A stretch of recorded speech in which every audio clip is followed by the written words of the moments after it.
Welcome to our deep dive into Robert Greene's Mastery.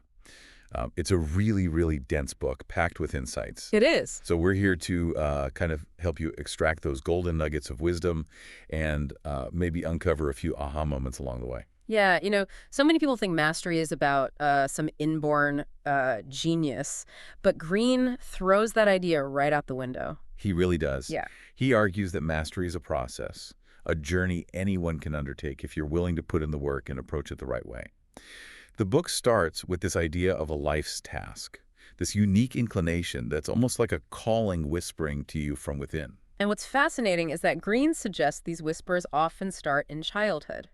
Hmm. Think about Marie Curie. As a child, she was absolutely captivated by her father's laboratory instruments, almost like her childhood was foreshadowing her groundbreaking work with radium later on.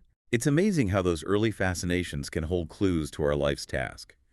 And it makes you wonder, what were you drawn to as a child? What sparked your curiosity? Could it be a key to unlocking your own path to mastery? Yeah. Greene offers two strategies to help us unearth this calling. He does. The first is the primal inclination strategy. It's about returning to your origins, to those early passions that may have gotten buried under societal expectations or the pressures of everyday life. Think about Einstein, Marie Curie, even filmmaker Ingmar Bergman. They all tapped into their primal inclinations to achieve mastery. But what if those early passions have faded? Or what if you're starting to feel like you're in the wrong field altogether? That's where Greene's second strategy comes in, the Darwinian strategy. This approach is less about looking back and more about strategically positioning yourself in the present. It's about finding your ideal niche, the environment where your unique skills and interests give you a distinct advantage, almost like you were born to thrive in that particular space. It's like evolution in action. You don't just passively exist in an environment, you actively seek out the environments that amplify your strengths. Imagine a fish born with extra strong fins. It wouldn't do well in a calm lake. It needs those rough currents to really excel. The Darwinian approach is about finding those rough currents in your own field. Exactly. It's about recognizing that we all have unique strengths and weaknesses, and mastery comes from aligning those strengths with the right environment. So once you have a sense of your life's task, Greene takes us into the crucial phase of the ideal apprenticeship. This is where things get really interesting because it goes way beyond just formal education.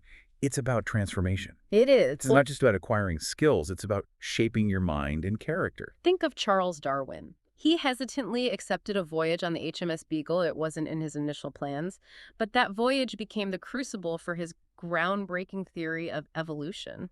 It makes you wonder how many incredible breakthroughs have come from those seemingly unplanned detours, those moments where we step outside of our comfort zones and embrace the unknown. Have you ever had an experience like that, an experience that completely shifted your perspective and pushed you in a new direction? But of course, Greene doesn't just advocate for blindly leaping into the unknown. He provides a framework for navigating this apprenticeship phase. He outlines three essential steps. The first step is deep observation. It's about becoming a sponge, absorbing knowledge by watching those who are more experienced, paying attention to the nuances of their actions and decisions. It's fascinating how our brains are actually wired for this type of learning through imitation, thanks to mirror neurons. Right. They fire both when we perform an action and when we observe someone else doing it. Mhm. So we're literally built to learn by watching. It's almost like our brains are constantly downloading skills and knowledge from the people around us, but observation is just the starting point. Right. The next step is skills acquisition. This is where deliberate practice and repetition come into play. The goal is to internalize the skills you're observing to the point where they become almost instinctual, like driving a car. You don't have to consciously think about every step once you've mastered it. There's this amazing fact in the book. The more we master a skill, the less active our frontal cortex becomes while performing it. Wow. It's like the skill gets woven into our nervous system, becoming almost unconscious. Interesting. But mastery isn't just about rote repetition. It's also about pushing beyond those learned skills, which brings us to the third step, experimentation. This is where you transition from passive learning to active creation, taking risks, applying your skills in real-world scenarios and seeing how you perform under pressure. It's about moving from the practice field to the game. So you've discovered your life's task, you're immersed in the ideal apprenticeship, you're honing your skills. But there's another crucial element that Greene doesn't shy away from: social intelligence. And this is where we need to take off those rose-colored glasses because social intelligence is about realistically perceiving people. It's about understanding that everyone, to some degree, operates with hidden agendas and motivations. It reminds me of the story of Benjamin Franklin. He wanted to get his writing published in his brother's newspaper, but his brother wouldn't publish him directly. So Franklin created a fictional persona, Silence Dogood, and submitted his work under that name. That's a brilliant example of understanding someone's motivations and using that knowledge strategically. It highlights how crucial social intelligence is because it's not just about being nice or likable, it's about accurately reading people and understanding the often unspoken dynamics at play. Exactly, and sometimes that means recognizing the darker sides of human nature, which is why Greene dives into what he calls the 7 deadly realities. These are realities that can really trip us up if we're not aware of them, like envy, which can be incredibly insidious. Greene argues that appearing too perfect can actually trigger envy and resentment in others. So he offers a counterintuitive approach. Downplay your successes and even highlight occasional weaknesses. It's about making yourself more relatable and disarming potential envy. It's almost like a judo move, using someone's energy against them. Then there's conformity, that subtle pressure to fit in, which can make those who are truly different feel incredibly uncomfortable.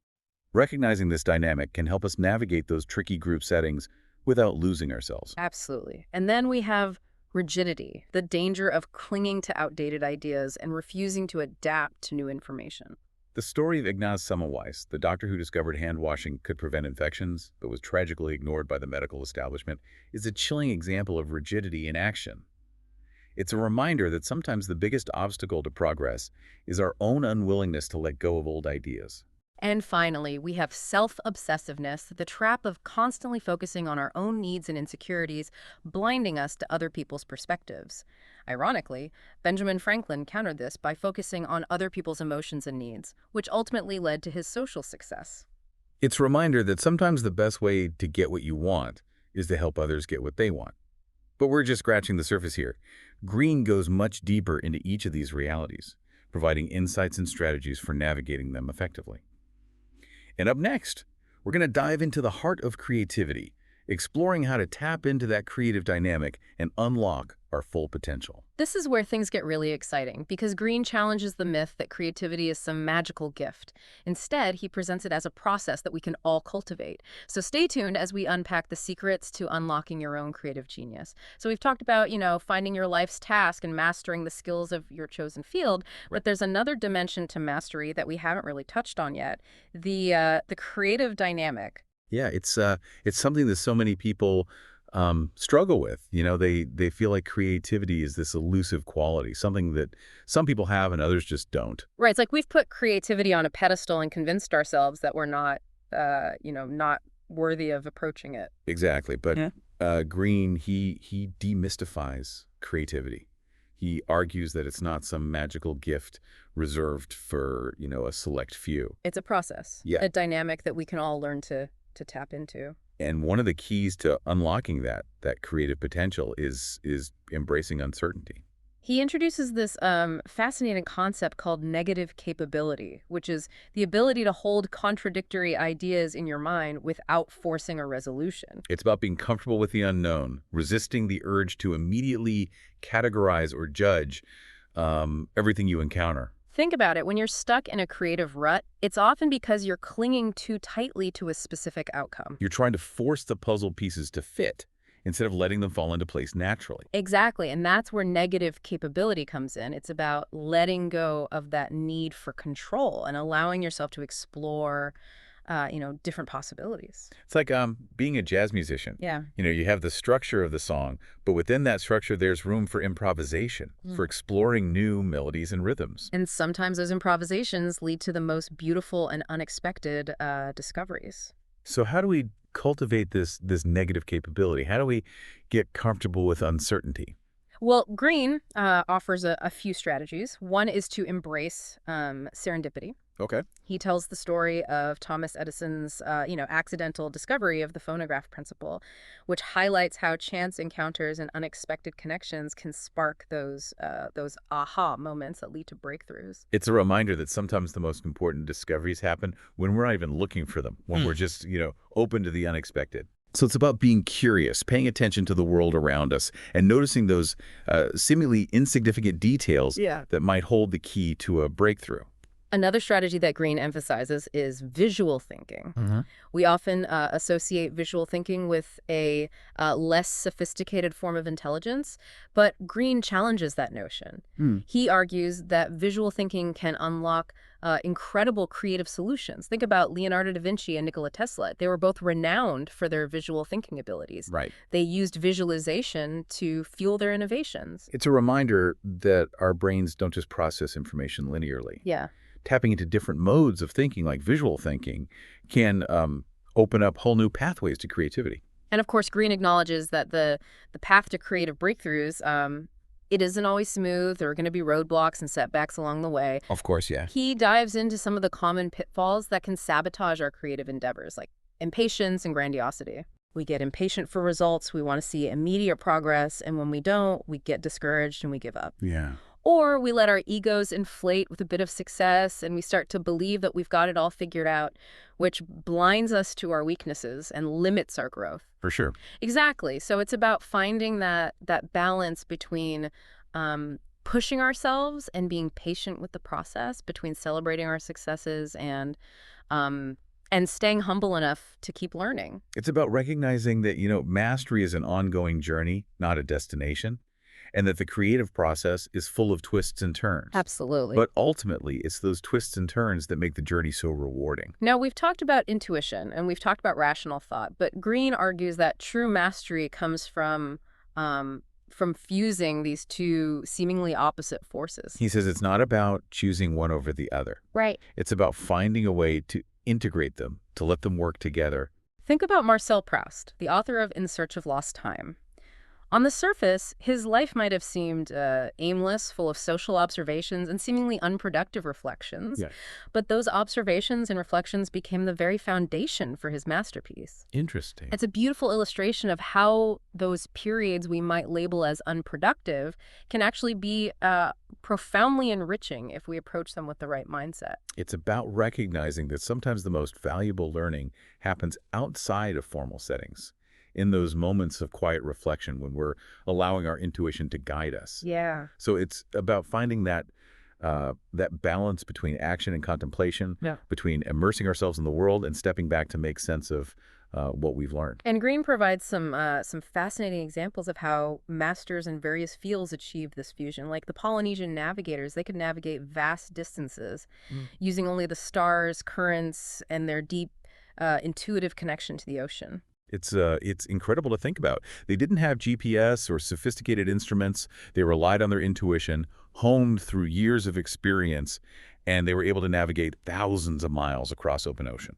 It's a testament to the power of the human mind and our ability to develop deep intuitive understanding through immersion and experience. Another example is Albert Einstein. He famously disliked traditional experimentation. He preferred thought experiments, using his imagination to visualize complex scientific problems. And it was through those thought experiments that he developed his groundbreaking theories of relativity. It's a reminder that sometimes the most powerful tool we have is our own imagination. And we can't forget Temple Grandin, the animal behavior expert who used her autistic traits, her visual thinking, and intense empathy for animals to revolutionize livestock handling practices. She's a shining example of how our unique strengths, even those that might be seen as challenges, can become our greatest assets if we find a way to embrace them and integrate them into our work. So what stands out to you about these examples? What do they tell us about the nature of mastery? For me, it's the diversity of approaches. There's no one-size-fits-all formula for mastery. It's about deeply understanding your own strengths and weaknesses and finding a way to align them with your chosen field. It's about recognizing that the path to mastery might be unconventional. It might involve detours and setbacks, but it's those very detours and setbacks that contribute to our unique understanding and approach. So we've covered a lot of ground here. We've explored the importance of finding your life's task, embracing the transformative power of the ideal apprenticeship, honing your social intelligence, and tapping into your creative potential. But perhaps the most important takeaway from Greene's mastery is that mastery is an ongoing journey, not a destination. It's about a commitment to lifelong learning, to constantly pushing ourselves beyond our comfort zones and embracing the challenges and setbacks as integral parts of the process. It's about striving for excellence, not perfection. It's about embracing that ancient Greek concept of arete, Right. the pursuit of excellence, Yeah. the striving to fulfill one's potential. And that pursuit, it never really ends. There's always more to learn, more to explore, more to create. Exactly. Mastery isn't about reaching some static state of perfection. It's about that continuous process of becoming. And that brings us to a final thought-provoking question inspired by Greene's ideas. The question we want to leave you with today. How can you apply these principles of mastery to your own life, to your work, your relationships, your creative endeavors? How can you challenge conventional thinking, embrace your unique strengths, and carve your own path towards mastery? It's a question worth pondering as you continue your own journey of growth and self-discovery. Thank you for joining us on this deep dive into Robert Greene's mastery. We hope you've gained some valuable insights and that you'll continue to explore these ideas as you strive for excellence in your own life. Until next time, keep learning, keep creating, and keep pushing yourself to reach your full potential.